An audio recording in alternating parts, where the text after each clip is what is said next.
తెలంగాణ ప్రజలకు అందరికీ నమస్కారం. ఈరోజు ఉద్యోగులలో, రిటైర్డ్ ఉద్యోగులలో, ప్రస్తుతం పనిచేస్తున్న ఉద్యోగులలో ఎవరి నోట విన్నా ఈరోజు ఒకటే మాట, ఈహెచ్ఎస్ ఆరోగ్య భద్రత పోయింది. ఆరోగ్య భద్రత పన్నుకు కన్నుకు తప్ప దేనికి పనికి రాలేదు. ఈరోజు కన్ను ఆపరేషన్ అయినా కానీ ఒక మంచి అద్దాలు ఇయ్యరు, వాళ్ళకు నచ్చిన అద్దాలే ఇస్తారు. ఆ విధంగా వాళ్ళు ఆరోగ్యశ్రీ పనిచేసింది.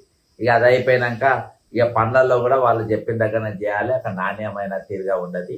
అదిగా కొన్ని ప్రిస్క్రైబ్ దవాఖానలు చాలా మంది ఇక ఆరోగ్యశ్రీలు అది అటకెక్కినట్టే అన్న తీరుగా వాళ్ళు పనిచేశారు. తాజాగా ఇక ఇవాళ కొత్త దుకాణం మొదలైంది. ఆ దుకాణం ఏంటంటే 101.5 మూల జీతంలోకి వెళ్ళి వాళ్ళు కొంచెం పైసలు కట్ చేసుకొని ఇచ్చేటువంటి పరిస్థితి ఈరోజు కొత్త దుకాణం మొదలైంది. ఆ కొత్త దుకాణంలో కూడా ఏంటి, ఈరోజు వాళ్ళకు ఈ ఉద్యోగులకు ఎక్కడ కూడా వాళ్ళకు ప్రమేయం, అసలు వాళ్ళకు ఇయాటి వాళ్ళకు మీటింగ్ జరపలేదు, ఏం జరపలేదు. అదేదా ఇక దీనిపైన చాలా సోషల్ మీడియాలో చాలా వైరల్ అవుతున్నటువంటి ఒకటి అంశం ఏంటంటే, అసలు ఈ ఈహెచ్ఎస్ కార్డులు ఎందుకు, అసలు ఈహెచ్ఎస్ కార్డులు కొత్త కార్డుల కోసం దరఖాస్తు చేసుకోవడం అనేది తర్వాత చూసుకుంటాం, కానీ అసలు ఇదేంది. కానీ దీనికంటే ముందు జరగవలసిన కొన్ని పనులు జరగకపోతే ఇక అంతా బూడిదలో పోసిన పన్నీరే కదా. మేము కట్టుకున్న పైసలు పోతాయి, మా రూపాయలు పోతాయి, అన్ని పోతాయి. ఇక దేనికోసం అసలు ప్రభుత్వం ముందు ఏం చేయాలి, ఈహెచ్ఎస్ చికిత్స కోసం ఏ దవాఖాన్లలో ట్రీట్మెంట్ పోవాలనో ఫస్ట్ గుర్తించాలి. ఇవాళ పోలీస్ డిపార్ట్మెంట్కి వెళ్ళి మీరు పైసలు కట్ చేసుకుంటూ పోలీస్ డిపార్ట్మెంట్ వాళ్ళకు ఈరోజు మీరు నీమ్స్ ప్రభుత్వ హాస్పిటల్ తప్ప వేరే హాస్పిటల్ లేవని చెప్పి ఉన్నది. కానీ ఇక తర్వాత పోతే ఇక ఏం జరుగుతుందో అంతా తెలుసు. మొత్తానికైతే అక్కడ వాళ్ళకి అన్యాయం జరుగుతుంది. ఇక మరి ఈ డిపార్ట్మెంట్లో ఇప్పుడు మరి ఆ పొరపాట్లు గతంలో ఆరోగ్యశ్రీ మీద జరిగినట్టు, ఆరోగ్య భద్రత కార్డుల విషయం జరిగినట్టుగా ఇప్పుడు ఈహెచ్ఎస్ కార్డుల మీద జరగకుండా చూసుకోవాల్సిన అవసరం ఉంది కదా. దానికంటే ముందు తీరుతెన్నులు ఉద్యోగులకు కానీ రిటైర్డ్ చెప్పాల్సిన అవసరం ఉంది కదా. ఎందుకంటే ఈరోజు రిటైర్డ్ ఉద్యోగుల దగ్గర కూడా కట్ చేసుకుంటుంది వాళ్ళ పెన్షన్లు కూడా. ఇక ఈ నెలకెళ్ళి పెన్షన్ చూస్తే తెలవాలి. ఇక 1.5% వాళ్ళ దగ్గర కూడా కట్ చేస్తుంది. ఎవరు వదులుతలేదు. ఇక మరి ఇలా జరుగుతున్న లాభాలు ఏంటి, ఆ లాభం మనం మాట్లాడదు దీని గురించి. యాక్చువల్గా దీని గురించి ఎవరు మాట్లాడలే, ఏం మాట్లాడాలి అని కూడా మాట్లాడదాం. చాలా దీన్ని వివరంగా మాట్లాడే ప్రయత్నం చేద్దాం. ఓకే, ఈహెచ్ఎస్ చికిత్స కోసం ఏ దవాఖానలతో ఈరోజు మీరు మాట్లాడారు ముఖ్యమంత్రి గారు, చీఫ్ సెక్రటరీ గారు.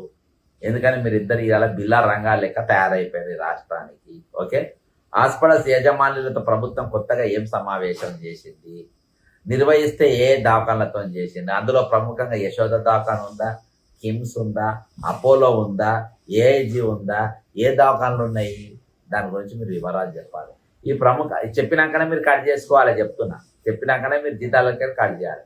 ఈ ప్రముఖ హాస్పిటల్స్ ప్రభుత్వం ఇచ్చే ధరలకు చికిత్స చేయడానికి అంగీకరించినాయా? ప్రస్తుత పరిస్థితుల్లో అంగీకరించే అవకాశం లేనే లేదు. అదే ఎందుకంటే పెద్ద ఎత్తున కాసులు కావాలి వాళ్ళు ఇవ్వడం. ఈహెచ్ఎస్ ప్రభుత్వానికి హాస్పిటల్స్ మధ్య కుదిరిన అంగీకారం ఏంటి, దయచేసి వెల్లడించండి. అందులోని ప్రధాన అంశాలు ఏంటంటే, ఏ హాస్పిటల్స్ ఏ చికిత్సలు చేయడానికి అంగీకరించినాయి. ఏఐజీ లివర్ ప్రాబ్లం చేస్తుందా, లేకుంటే అపోలోలో పోతే గుండె ఆపరేషన్లు చేస్తాయా, కాళ్ళ ఆపరేషన్ ఎవరు చేస్తారు, ఏ దవాఖానలో ఏమేమి ట్రీట్మెంట్ దొరుకుతాయో దయచేసి మీరు చెప్పాలని చెప్పి ఈరోజు ఉద్యోగులు, రిటైర్డ్ ఉద్యోగులు, ప్రభుత్వ ఉద్యోగులు ఇద్దరు కూడా అడుగుతున్నారు. ఎందుకు అడుగుతున్నారో ఇక చెప్తాను. ఇవన్నీ లేకుండా June 2న ఆరోగ్య కార్డులు ఇస్తే గతంలో మనకు ఇచ్చిన కార్డులకు పట్టిన గతే పడుతుంది అని చెప్పి ఈరోజు వీళ్ళు భయపడుతున్నారు. ఆరోగ్యశ్రీ పేషెంట్లు ఎదుర్కొన్న సమస్యలే ఈరోజు రిటైర్డ్ ఉద్యోగులు మరియు పెన్షన్ ఉద్యోగులు ఎదుర్కోవాల్సి వస్తుందని భయపడుతుంది. ఈహెచ్ఎస్ కార్డులు పనిచేయకపోయినా ఏమి కాలేదు, కనీసం రియంబర్స్మెంట్ అయినా తీసుకున్నాము. ఇప్పుడు అది ఇది ఏది ఉండదు. మరో నష్టం ఏంటంటే 1.5% మూల వేతనం కూడా నష్టపోయే అవకాశం, ఎందుకంటే అందులోకెళ్ళి కట్ చేసుకునే పరిస్థితి ఉంది కాబట్టి అది కూడా నష్టపోయే అవకాశాలు ఉన్నాయని చెప్పి ఈరోజు ఉద్యోగులు, రిటైర్ అయిన ఉద్యోగులు ఇద్దరు కూడా భయపడుతుంటారు. ఇక దీనికి కథ ఏందనంటే, దీనికి ప్రధాన కారణం ఏంటంటే ఈరోజు కంచె చేను మేస్తుంది. ఆ కంచె ఎవరు? ఈరోజు కాపలా ఉండాల్సిన 707 ఉద్యోగ సంఘాలు కంచె మేస్తున్నాయి. అందులో ఉపాధ్యాయ సంఘాలు ఉన్నాయి, ఉద్యోగ సంఘాలు ఉన్నాయి, ఈరోజు పీజీఓ సంఘాలు ఉన్నాయి, టీఎన్జిఓ నాయకులు ఉన్నారు, ఈరోజు ఎమ్మెల్సీలు ఉన్నారు. ఎమ్మెల్సీలు అంటే ఎవరు? కోదండరామ్, తీర్మానం మల్లయ్య లాంటి వారు ఉన్నారు. వాళ్ళు మాట్లాడతలేరు, తప్పించుక తిరుగుతుండ్రు. అప్పుడప్పుడు దొరికినప్పుడు ప్రెస్ మీట్ పెడతారు, ఓ పిట్టకథలు చెప్తారు, దాటిపోతారు. ఇంకా ముఖ్యంగా ఈరోజు పెన్షనర్ సంఘాలు కూడా సైలెంట్గా ఉన్నాయి.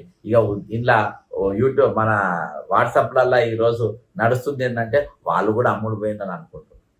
నేనంటుంది కాదు, ఈరోజు ఉద్యోగులు రిటైర్డ్ అయిన ఉద్యోగులు అనుకుంటున్న ముచ్చట నేను చెప్తున్నా. అందువల్ల ఇప్పటికే ఆల్రెడీ ఉద్యోగులు 2 పిఆర్సీలు ఫామ్ అయిపోయినాయి, 5 డిఏలు పోయినాయి, 2023 పిఆర్సీ ఇంకా పెండింగ్లోనే ఉంది.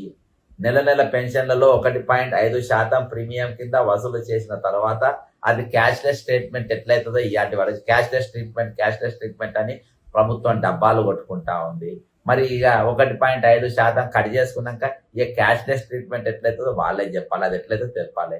ఆ తర్వాత ఆసుపత్రిలో మందులు, అసలు దీని కింద మందులు ఇస్తారా, ఎక్స్రేలు ఇస్తారా, ఈసీజీలు ఇస్తారా, స్కానింగ్లు ఇస్తారా, మొదట ఇవన్నీ కూడా ఈరోజు ఉచితంగా ఇస్తారా, లేకుంటే ఇవన్నీ దాని కిందకే వస్తాయా అనే విషయం ఇయాటి వరకు తేలుస్తలేరు. అంటే వీటికి సపరేట్ పైసలు కట్టన్నా లేకుంటే ఈహెచ్ఎస్ కిందికే వస్తాయా అనేది ఇయాటి వరకు వీళ్ళు చెప్తలేరు, ఉద్యోగ సంఘాలు అడుగుతలేవు. ఓకేనా, అడుగుతలేవు.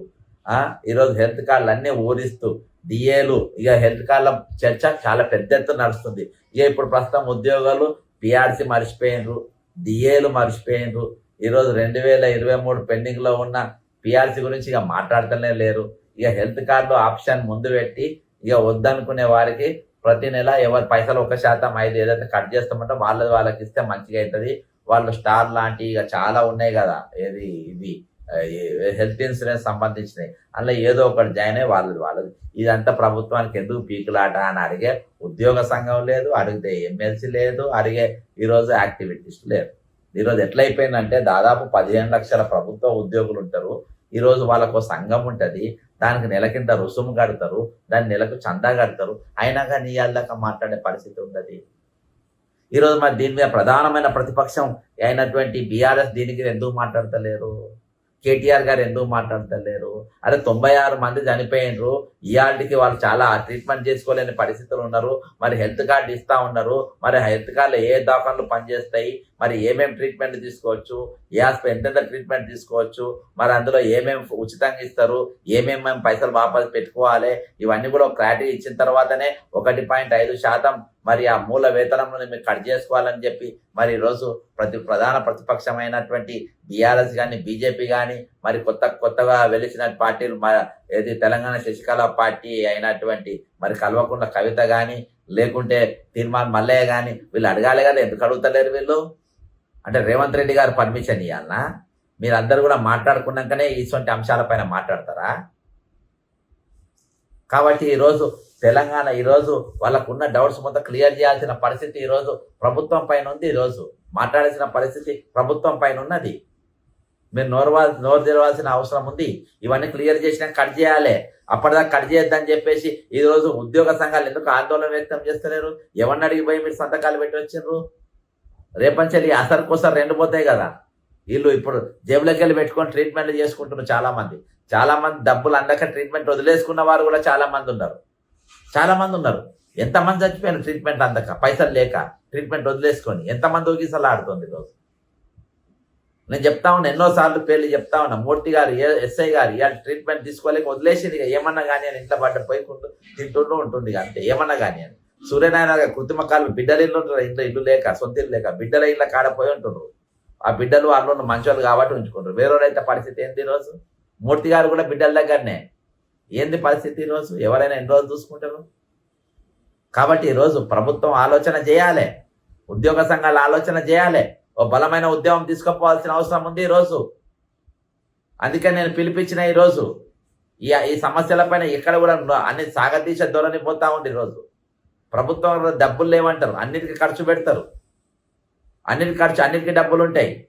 ట్రిపుల్ ఆర్ రోడ్ వేస్తా అంటాడు, రేడియల్ రోడ్ వేస్తా అంటాడు, ఫ్యూచర్ సిటీ అంటాడు, వీటి సుందరి మల్ల పోటీలు పెడతాడు, నిస్సిగాని తీసుకొచ్చి ఫుట్బాల్ ఆడతాడు, రోడ్ నెంబర్ 12 పెద్ద బ్రిడ్జ్ వేస్తానంటాడు, దానికోసం చెట్లు కొట్టేస్తానంటాడు. అన్నిటికీ పైసలు ఉంటాయి. కానీ ఈరోజు రిటైర్ అయిన బెనిఫిట్స్కి పైసలు ఉన్నాయి, వాళ్ళకి ఆరోగ్యం ఇవన్నీకి పైసలు ఉన్నాయి. ఈరోజు కొత్త రిటైర్ అయిన ఉద్యోగులు నింపే ప్రయత్నం చేయరు. ఈరోజు 25,500 మంది పోస్టులు ఈరోజు నింపాలి. నిరుద్యోగులను ఈరోజు ఉద్యోగులు లెక్క వాడుకున్నారు, కార్యకర్తలు లెక్క వాడుకున్నారు, ఇంటికి తిప్పుకున్నారు, ఓట్లు వేయించుకున్నారు. 4,000 నిరుద్యోగుల వృత్తి 40 లక్షలకు ఇస్తాం, 40 లక్షల మంది నిరుద్యోగులకు ఇస్తామని చెప్పారు. 25,500 పోస్టు రిటైర్డ్ అయితే ఇవాళ దాకా నింపలేదు. ఆల్రెడీ డిఎస్సి టీచర్లు ఆల్రెడీ 10,000 ఖాళీలు ఉన్నాయి, 11,000 ఖాళీలు ఉన్నాయి. ఆల్రెడీ 10,000 మంది మళ్ళీ రిటైర్ అయినారు. 21,000 మంది డిఎస్సి టీచర్ పోస్టు ఖాళీలు ఉన్నాయి, అవి నింపరు. ఈరోజు 2 లక్షల పోస్టు సంవత్సరంలోపు నింపుతామని ప్రియాంక గాంధీ గారు చెప్తారు, అది మాట్లాడారు. ఈరోజు అన్ని వర్గాలను మోసం చేసుకుంటా తిరుగుతూ ఉండు. కాబట్టి ఈరోజు మేము అవుట్సోర్సింగ్ ఎంప్లాయీస్కు 13,000తోనే వాళ్ళతో నౌకరు చెప్పించుకుంటా ఉన్నాం. మొన్న కొత్తగూడెం పోయి రాష్ట్ర అధ్యక్షుడు పుల్లి లక్ష్మయ్య గారు పూర్తి మద్దతు తెలిపి మరి ఆ రోజు మొన్న దినాన్ని అక్కడ పోస్టర్ విడుదల చేసినాం, కొత్తగూడెంలో పోస్టర్ రిలీజ్ చేసినాం. అక్కడ విద్యార్థులకు ఏకంగా మరి అక్కడ రాకేష్ అనే అబ్బాయి మరి వాళ్ళందరినీ కలుపుకొని అక్కడ దీక్ష దత్తు రాకేష్ దత్తా అక్కడ దీక్ష చేసిండు. ఆయన ఫీజు రియంబర్స్మెంట్ ఇవ్వాలని, అవి ఇయ్యరు. ఎట్లా జరుగుతుంది ఇవన్నీ? ఈరోజు పోలీసులో ఉన్న అవుట్సోర్సింగ్ వాళ్ళు ఉన్నారు, కమ్యూనికేషన్స్ ఉన్న అవుట్సోర్సింగ్ వాళ్ళు, ఆక్టోపస్లో ఉన్న అవుట్సోర్సింగ్ వాళ్ళు ఉన్నారు. ఒక్కొక్కరు ఒక్కొక్క ఇబ్బందులు ఉన్నాయి. ఈరోజు వాళ్ళందరి 13,000తో ఎట్లా బతుకుతారు సార్? ఇన్ని రేట్లు పెరుగుతూ ఉంటాయి, పెట్రోల్ ఎంత రేటు పెరుగుతూ ఉంది. ఈరోజు అవుట్సోర్సింగ్ ఎంప్లాయీ బండి మీద ఆఫీస్కి పోతే పెట్రోల్ ధర ఎట్లున్నది, మీరు ఇచ్చే జీతం ఏంది ఉన్నది, వాళ్ళు ఎట్లా బతుకుతారు? నిత్యావసర ధరలు ఏ విధంగా పెరిగినాయి? సమాన పని సమాన వేతనం ఉండాలే కదా. ఇవాళ డిఎల్ దేనికోసం ఇస్తాం, పిఆర్సీ దేనికోసం ఇస్తాం? ఇవన్నీ ఆలోచన చేయాల్సిన బాధ్యత ప్రభుత్వం పైన ఉంది. అందుకని ఖచ్చితంగా ఈరోజు పెన్ డౌన్ అనేది ఏకైక మార్గం. ఈ ప్రభుత్వం మెడలు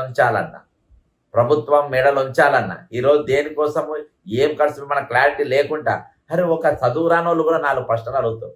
చదువుకొని ఉద్యోగం చేసేవాళ్ళు ఈ రోజు మన జీతాలకు వెళ్ళి 1.5% కట్ చేస్తుండ్రు. ఇది మాకున్న లాభాలు ఎంతో ఇయ్యాలి వరకు కనీసం అడిగే దమ్ము లేకుండా ఎట్లా చెప్పండి?